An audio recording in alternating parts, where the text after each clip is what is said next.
Kaixo, Pello. Zer modu? Ondo, hemen, tikarekin.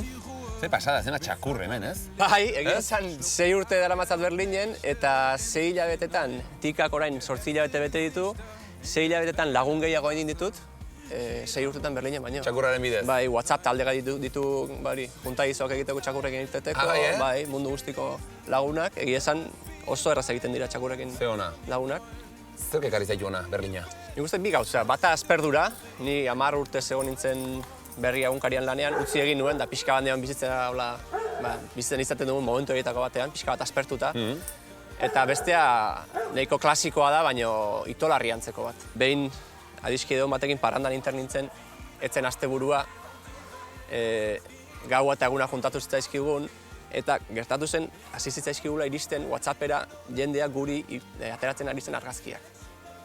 Eta guk ez genuen ikusten jende hori guri argazkiak ateratzen da, ikusi, jendea badaki gau pasaz ari zaletera, eta herrian dagoeneko jendeari da WhatsAppez irudia pasatzen denik zen zer. Jendeak zergatik. Herri txiki bat. Bai, eta momentu hortan esan nuen.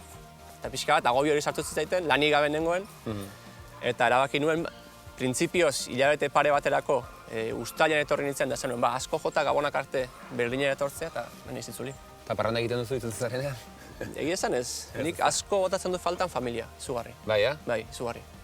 Lagun minak ere bai. Etortzen zaizkizu bisitan? Bai, eta drama bat izaten da etortzen den bakoitzean. Zega? Gero aeroportuan beti negar batean, bai, oso gogorra izaten da. Eta nik gero ikusten dudanean ama aeroportuan nigarrez, bai, gogorra egiten zait.